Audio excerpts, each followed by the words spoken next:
Palavra da Verdade, com Hernandes Dias Lopes. Meus amados, nós vamos abrir a Palavra de Deus no Evangelho de Jesus Cristo, conforme o registro de Marcos, capítulo 2. Marcos, capítulo 2. E faremos a leitura do verso 1 ao verso 12. Marcos 2, de 1 a 12.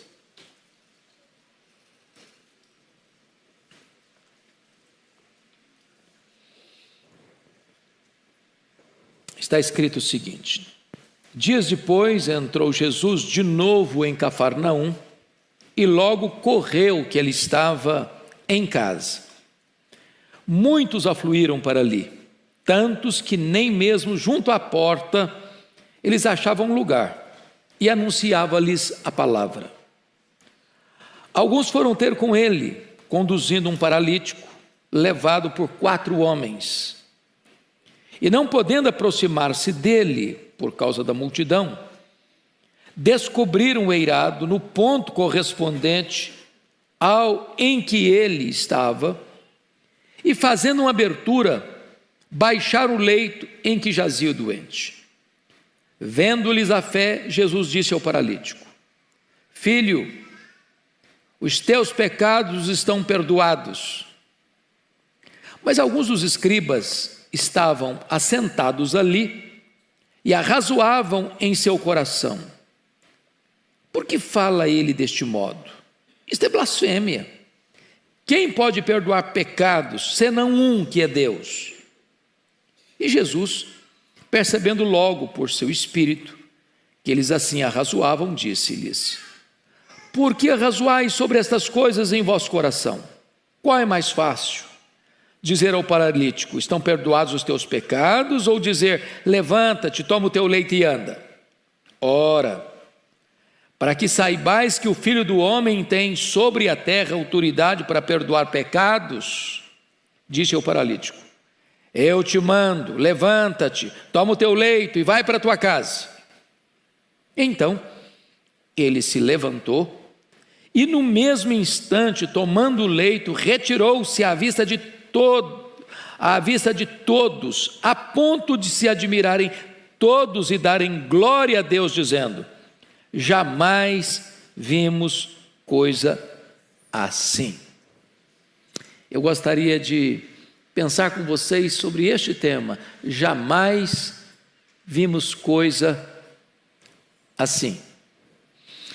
Bom, o texto nos informa que Jesus está de volta para a sua cidade, a cidade de Cafarnaum. Não que ele tenha nascido aqui, ele fez dessa cidade o seu quartel-general durante o seu ministério, desde que a sua cidade, Nazaré, o rejeitou. Cafarnaum era uma cidade aduaneira, era uma cidade onde havia um posto da fazenda, de recolhimento de tributos, de impostos, de grande trânsito de pessoas. Era uma cidade estratégica, era uma ponte para o mundo daquela época. E Jesus estrategicamente vai se fixar nessa cidade. E ele dali fazia suas peregrinações pela Galileia, pela Pérea, e fazia incursões também, mormente nas grandes festas na Judéia. Diz o texto que correu a informação de que ele estava em casa. E então uma multidão corre para lá. A casa fica entupida de gente.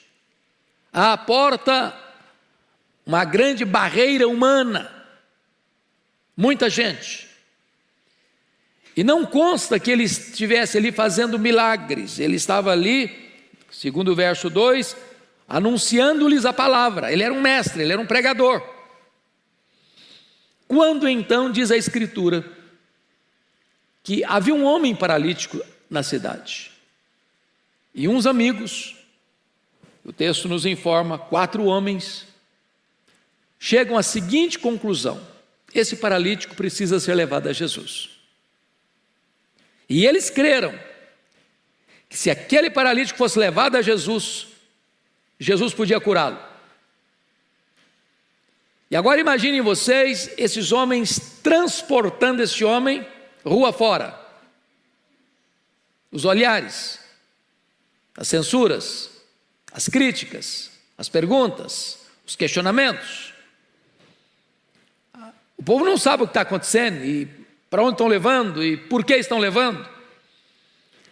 Diz a Escritura que quando eles chegam, eles não conseguem sequer acesso com o homem na cama, como estava, sendo transportado. E então, diz a Escritura, que eles tomam a decisão, já que ninguém abre ala para eles passarem, já que ninguém dá prioridade, como se tem hoje, para determinados grupos, prioridade de acesso. Então, diz a Bíblia que eles pegam o homem e sobem com ele para o telhado, destelham a casa, e certamente com muito empenho e esforço, introduzem o homem de cima para baixo, no exato local onde Jesus estava. E quando Jesus vê esta cena, vendo-lhes a fé, não a fé do homem que estava sendo descido, mas a fé dos 4 homens que estavam fazendo esse ato, vendo-lhes a fé, Jesus disse para o homem: tem de bom ânimo. Está lá em Lucas, no relato de Lucas. Tem de bom ânimo. Filho, estão perdoados os teus pecados. Os escribas e fariseus que estavam ali, fiscais do Sinédrio, não para aprender com Jesus, mas para tentar encontrar Jesus num ato falho ou num ato de contradição para acusá-lo, começaram não a falar, mas a censurar no coração. Por que faz desse jeito? Está blasfemando. Ninguém pode perdoar pecados senão Deus. E Jesus pergunta para ele: mas o que vocês estão razoando no coração de vocês? O que é mais fácil? Eu dizer para esse homem: perdoados estão os teus pecados, ou dizer para esse homem: toma o teu leito, vai para casa? Para que saibais que o Filho do Homem tem autoridade na terra para perdoar pecados, Jesus diz para o homem: toma o teu leito, vai para casa. E diz a Bíblia que imediatamente o homem se recobrou, seus músculos se esticaram, se tonificaram, e à vista de todo mundo ele pegou a cama dele e foi para casa, dando glória a Deus. A multidão fica tomada de pânico, de reverência, de temor. E todos glorificaram a Deus e disseram: jamais vimos coisa assim. Eu fico olhando a cena, e eu acho que quando aquele homem estava sendo descido, eu não sei exatamente como, se em cordas, ou se 2 desceram e 2 ficaram, e Jesus olha para cima e vê 4 homens que se esforçam. Jesus olha para baixo e vê um homem doente, desanimado. Jesus olha ao redor e vê os críticos, os escribas, os mestres da lei, censurando. E Jesus olha para dentro do coração deles e vê exatamente eles arrazoando pensamentos hostis a ele. E aqui, irmãos, diante desta cena, eu quero tirar 4 lições do texto e peço que vocês me acompanhem, por favor. A primeira lição desse texto trata daqueles que levam alguém a Jesus. Há pessoas que ou você as leva a Jesus ou elas jamais irão. Esse homem era paralítico. Ele estava entrevado, pernas paralisadas, talvez com os músculos já atrofiados. Ele não estava numa cadeira de rodas, ele estava numa cama, num leito. Talvez a coluna torta, talvez com feridas no corpo, de tanto ficar deitado. E estes 4 amigos, esses 4 homens tiveram algumas atitudes. Primeiro, eles tiveram uma visão. Que visão? Se nós colocarmos esse homem na presença de Jesus, ele vai ser curado. Tudo começa com uma visão.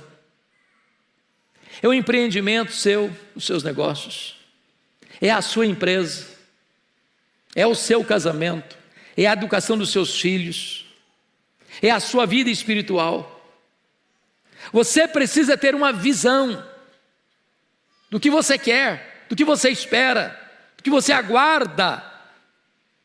Eles tiveram essa visão. Se nós levarmos esse homem e colocarmos esse homem aos pés de Jesus, um milagre vai acontecer na vida dele. Você precisa ter a visão de orar pela sua família, de orar pela conversão dos seus parentes, de orar pelos seus amigos, para que eles sejam salvos. Você tem que ter a visão de trazer pessoas para a casa de Deus, para que elas ouçam a palavra de Deus. Visão. Mas a segunda coisa, além de visão, esses 4 amigos tiveram determinação. Imagine vocês que eles chegaram lá, o homem estava desanimado. O homem não queria sair de casa não. Não pense vocês que o homem, gente, me leva, eu estou precisando de ir, me leva. Não, foi isso que aconteceu não. A primeira palavra que Jesus disse para ele, tem bom ânimo. Jesus não desperdiça a palavra. Jesus não fala assim, tem bom ânimo para um cara animado. Que tem gente que nasce desanimada, né? Tem gente que só olha a vida com óculos escuros, não vai dar certo, não adianta ir, me deixa aqui mesmo, vai ser muito difícil, vai ser complicado. Eles convenceram o homem de ir. Agora imagine vocês quando eles chegam, tem uma multidão na porta, ninguém abre caminho. Falei, gente, está vendo, eu não falei que não queria vir? Olha o que está acontecendo, é melhor voltar.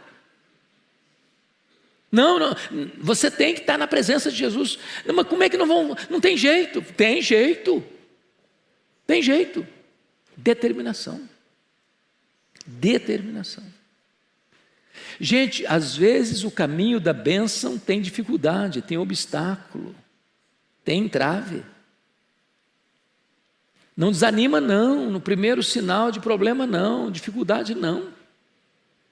Determinação. Vai em frente. Mas em terceiro lugar, esses homens demonstraram criatividade. Veja bem, gente, pense comigo aqui. Tinha o peso do camarada, eu não sei quantos quilos ele pesava, mas carregar um homem numa cama não é uma brincadeira. Você já mudou para apartamento de 4º andar que não tinha elevador, subir com a geladeira? Ô, gente, é uma tragédia. Agora, subir com um homem numa cama para o telhado, não tinha andaime não, viu? Desceu o cara, falou, vai ser outro acidente, o cara vai ficar agora tetraplégico. Pensa comigo que eles devem ter feito algumas coisas muito constrangedoras, porque o dono da casa não deve ter gostado não, destelharam a casa do cara, abriram um buraco no teto. Mas esses homens estão o quê? Determinados. E aqui tem um outro ponto, o terceiro ponto é criatividade.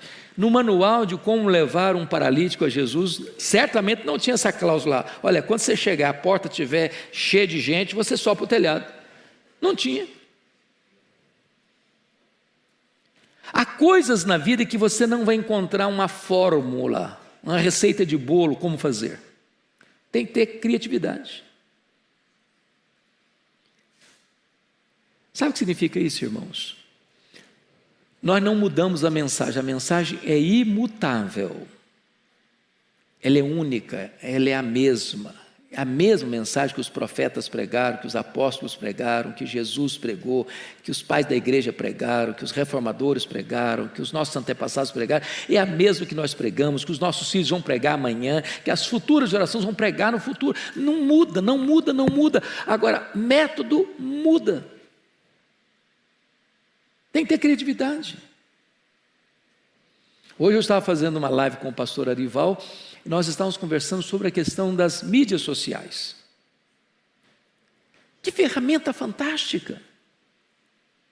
Meus irmãos, Paulo, na época dele, singrou os mares, com barcos frágeis, enfrentando tempestades, voragens do mar, de rios, perigos, porque ele queria usar todos os instrumentos do seu tempo, da sua época, para otimizar e acelerar e dar celeridade à mensagem. Hoje Deus coloca diante de você mídias sociais, mas não é para você espalhar fake news, não é para você contar uma piada, não é para você tirar sarro do amigo que o jogo dele, o time dele perdeu, não é para você fazer brincadeiras que às vezes contrariam e contradizem o testemunho da fé, não, é para você usar essa ferramenta com uma finalidade específica, levar a esperança do evangelho para as pessoas. Criatividade. Eles inovaram, eles foram ousados, mas notem mais, eles tiveram fé. Eu acho fantástico que o verso 5 nos informe assim: vendo-lhes a fé, não diz vendo-lhe a fé. A fé que Jesus está enaltecendo aqui não é propriamente a fé do homem paralítico. Pode até estar incluída. Alguns estudiosos entendem que está também incluída a fé do paralítico, mas a ênfase do texto é que Jesus viu a fé daqueles que levaram o homem. Às vezes você vai trazer alguém na casa de Deus, ou às vezes você vai levar o evangelho na casa de alguém, aquela pessoa não está tendo fé, não, ela não está nem querendo, às vezes ela está desanimada. Mas Jesus honra a sua fé. Jesus honra a sua postura, sua atitude.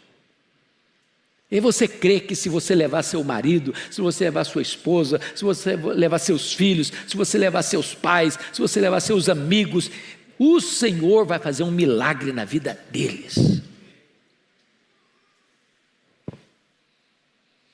Bom, vamos olhar o segundo ponto da mensagem. Primeiro, aqueles que levam alguém a Jesus. Mas vamos olhar em segundo lugar, aqueles que bloqueiam o caminho para Jesus.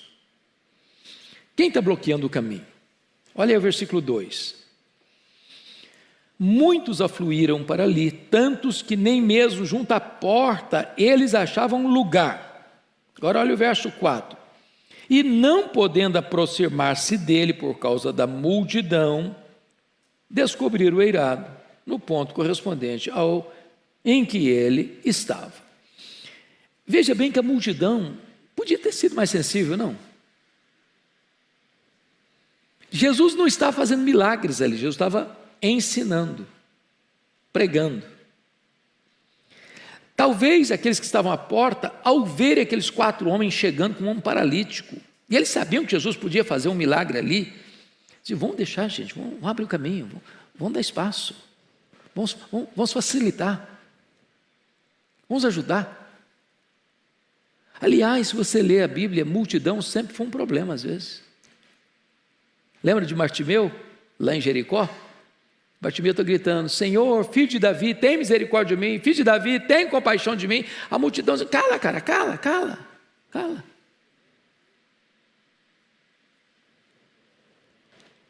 O ditado popular que a voz do povo e a voz de Deus não tem amparo na Bíblia, não. Às vezes a multidão quer atrapalhar, quer fechar o caminho, quer impedir de vocês de levar as pessoas a Cristo. Mas, em segundo lugar, os escribas e doutores da lei. Olha o verso 6 comigo aí. Mas alguns dos escribas estavam assentados ali e arrazoavam em seu coração. Me permita dar uma olhadinha lá em Mateus 9, o texto paralelo.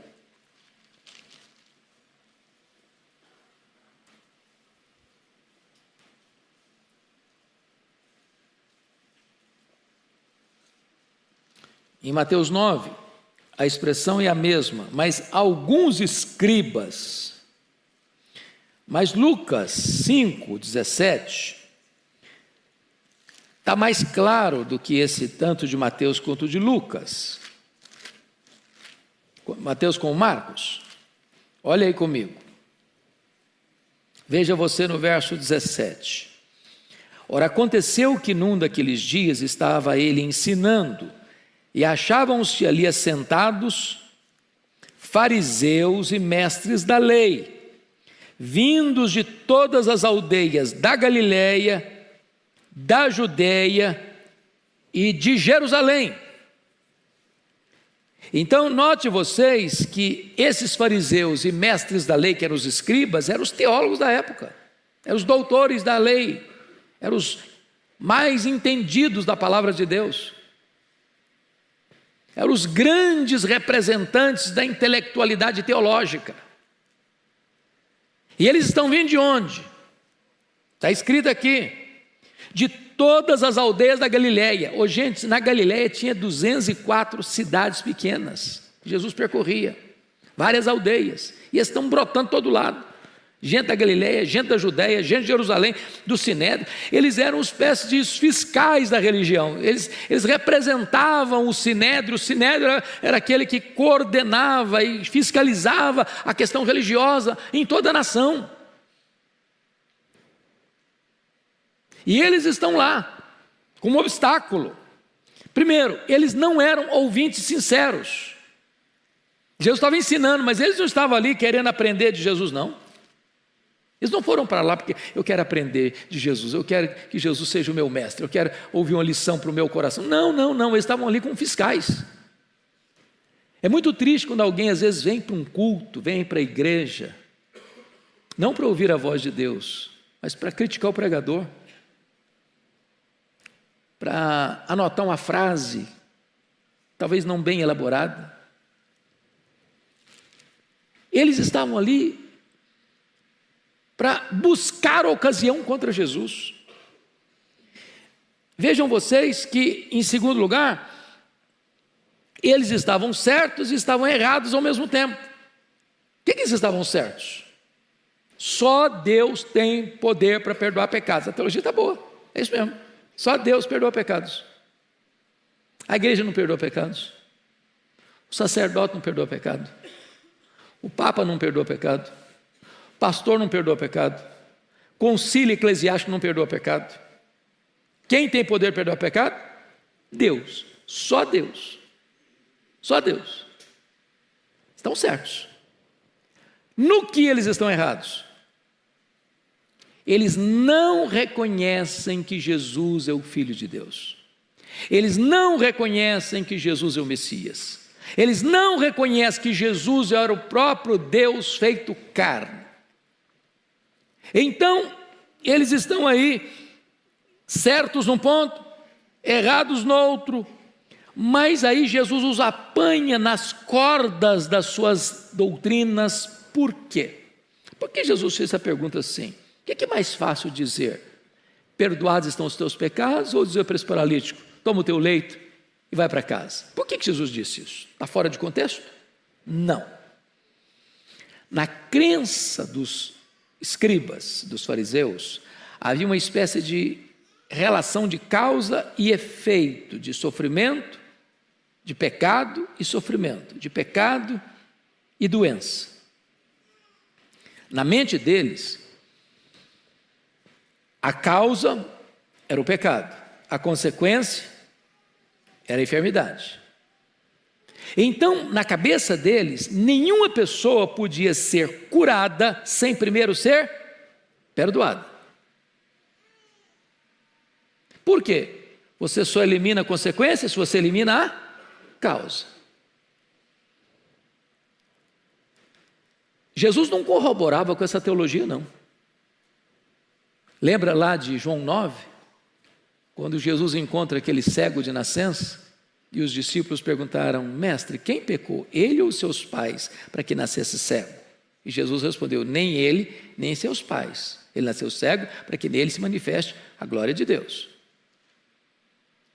Mas então Jesus os apanha nas próprias cordas da teologia deles, mostrando que ele é Deus. Primeiro, filhos, estão perdoados os teus pecados. Segundo, toma o teu leito e volta para casa. Jesus provou de duas outras maneiras que ele era Deus. Primeiro, Jesus leu o coração deles, porque eles não estão dizendo, verbalizando, está blasfemando, está blasfemando, está blasfemando. Não, eles não falaram nada não. Eles o quê? Cogitaram no coração. E Jesus lê coração. E Jesus lê pensamento.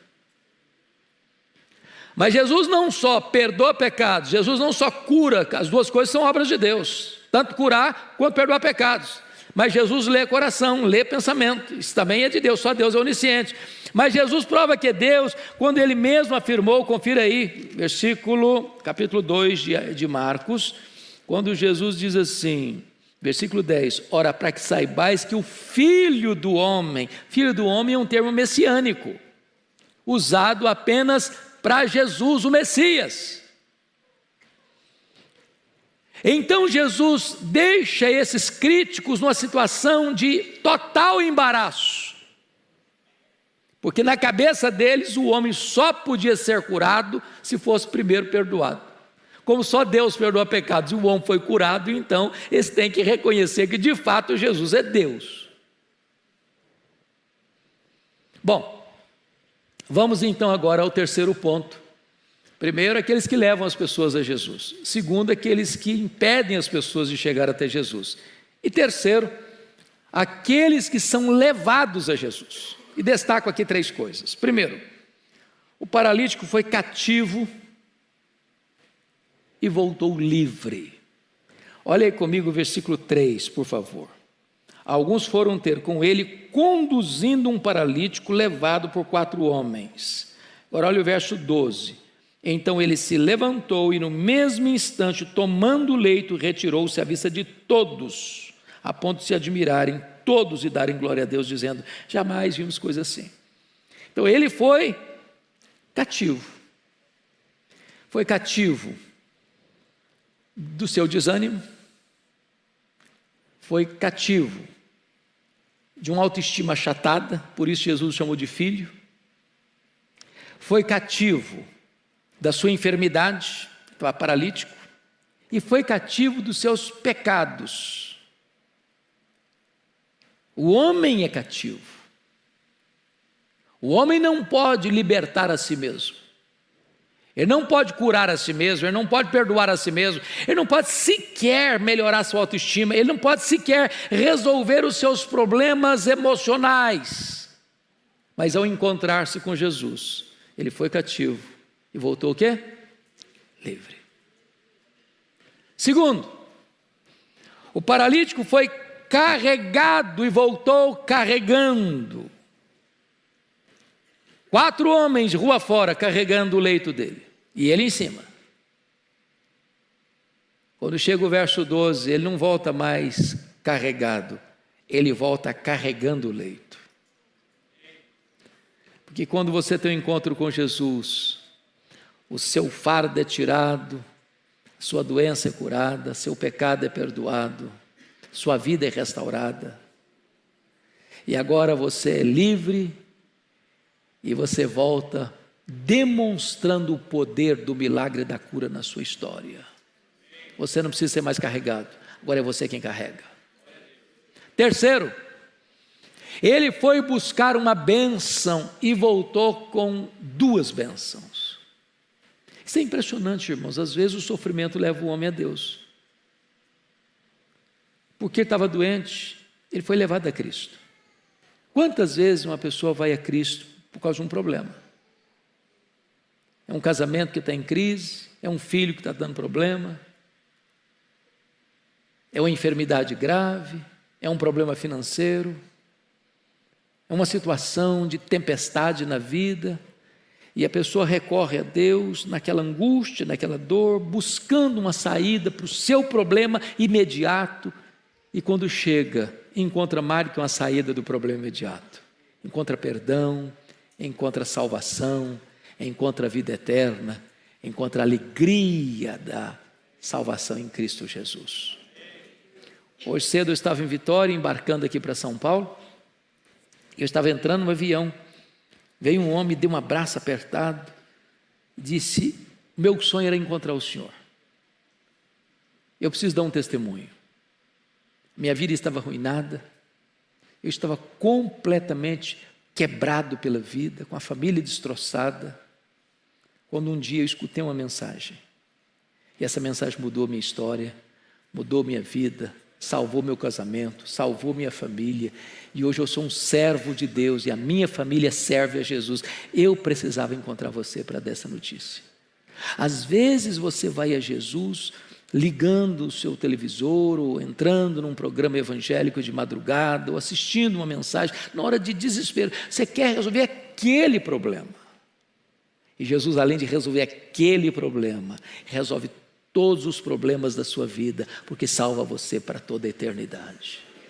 Ele foi buscar cura e ele encontrou além da cura, salvação. Filho, perdoados são os seus pecados.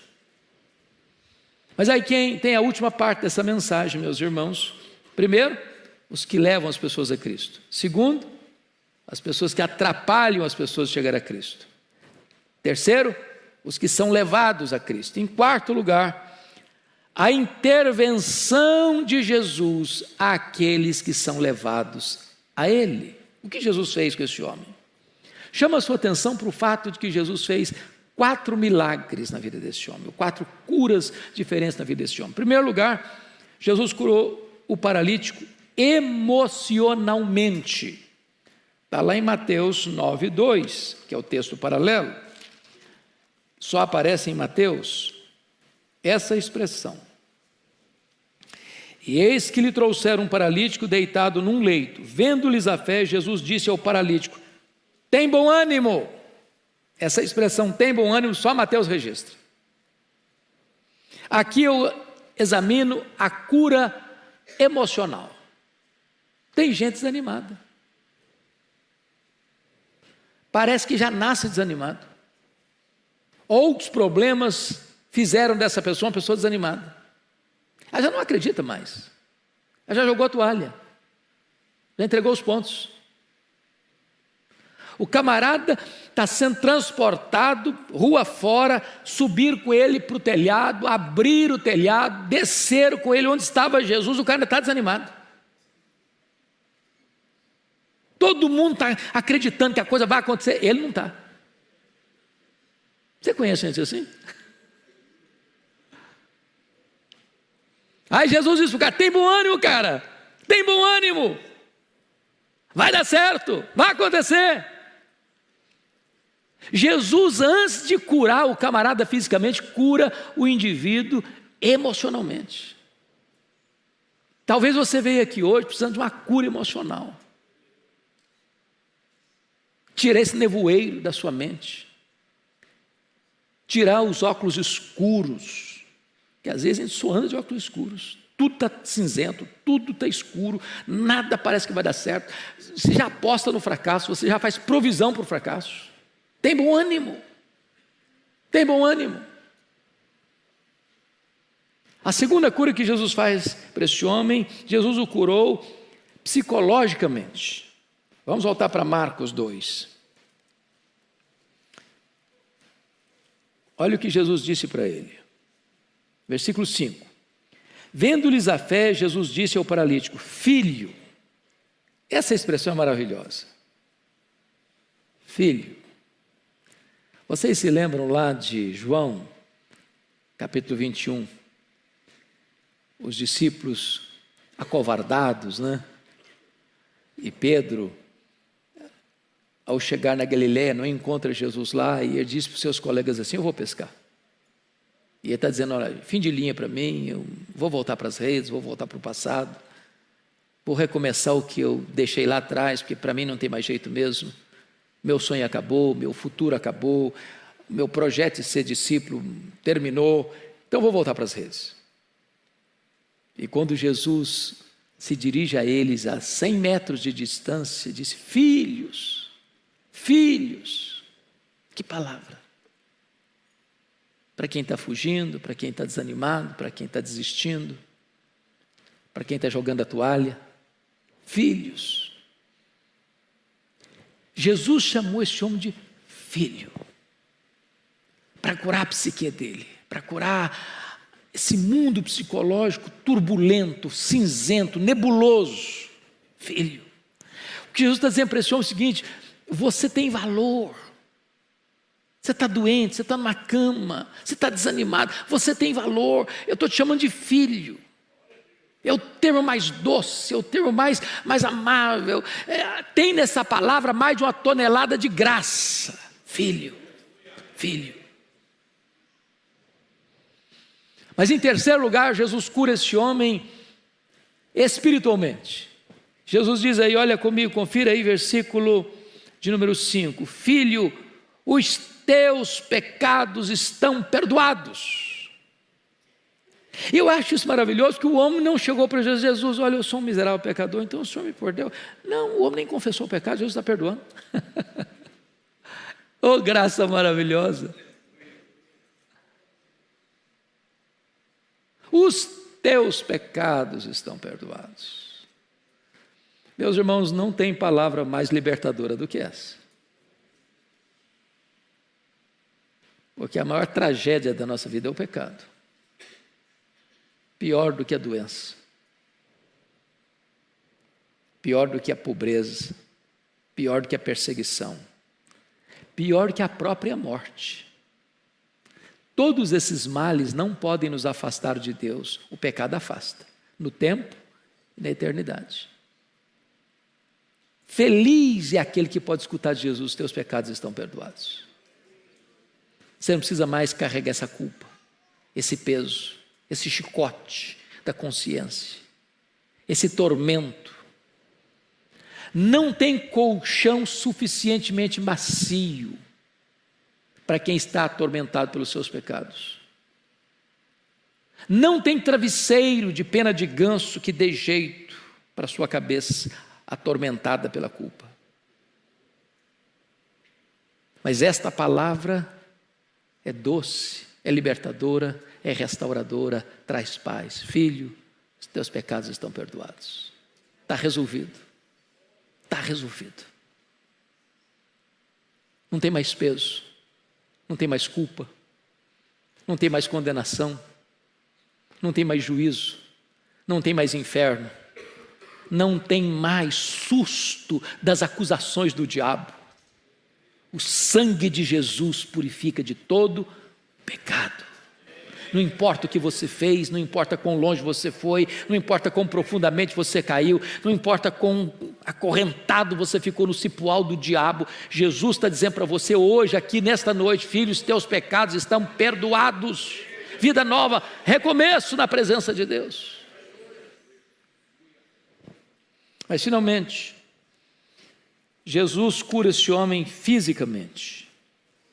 Olha comigo os versos 10 a 12. Ora, para que saibais que o Filho do Homem tem sobre a terra autoridade para perdoar pecados, disse ao paralítico: eu te mando, levanta-te, toma o teu leito e vai para a tua casa. O resultado está no 12. Então ele se levantou e no mesmo instante, tomando o leito, retirou-se à vista de todos, a ponto de se admirarem todos e darem glória a Deus, dizendo: jamais vimos coisa assim. Eu acho tão incrível as curas de Jesus, porque imagine você um homem paralítico no seu leito. Qualquer pessoa que fica muito tempo numa cama, um paralítico, os músculos atrofiam. Mesmo que ele seja curado, é preciso fazer muitas sessões de fisioterapia para tonificar os músculos, para ele poder reaprender a andar. Mas quando Jesus cura, ele não cura crediário, ele não cura prestação, ele não cura em doses homeopáticas, ele cura para valer, ele resolve de fato. Ele não faz a obra pela metade, ele não faz escondido, ele sai curado diante de todos. É verificável, é atestado. E hoje ele pode também trazer cura para nós. Ele é o mesmo ontem, hoje, para sempre o mesmo. Ele é o Jeová Rafá, ele tem todo o poder. Eu quero concluir, meus amados, destacando o que está escrito aí no verso 12. Houve grande admiração entre as pessoas, a ponto de se admirarem todos, não alguns, todos. Quando Jesus manifesta o seu poder, há admiração. Você olha e diz, será que é a mesma pessoa? Domingo agora, uma ovelha querida lá em Vitória me procurou e disse, pastor, eu preciso contar uma bênção. Uma pessoa muito feliz, alegre, corajosa, que testemunha da sua fé. E ela já falava de Jesus para um homem que ela dizia era a pessoa mais difícil. Sabe aquela pessoa que diz, olha, humanamente é impossível você pensar numa pessoa dessa convertida. E ela disse, pois esse homem, já com mais de 80 anos, me chamou à sua casa e me contou a transformação que Jesus operou. As pessoas estão boquiabertas, pasmas. Esse fulano? Ah, não. Esse fulano mesmo. Está convertido, está transformado. Você já imaginou o espanto lá em Jerusalém quando viram Saulo de Tarso convertido? O cara era um monstro. O cara mandava matar. Mandou matar muitos santos em Jerusalém. Convertido. Mas mais do que isso, versículo 12 diz, e darem, a ponto de todos se admirarem e darem glória a Deus. Glória a Deus. Não é obra humana, não é sugestionamento psicológico, não é jogo emocional, não é frase de efeito. Não tem outra explicação a não ser uma obra miraculosa de Deus, e então é Deus que tem que ser exaltado. E aqui, então vem outra coisa maravilhosa, que está escrito aqui no verso 11, eu te mando, levanta-te, toma o teu leito e vai para onde?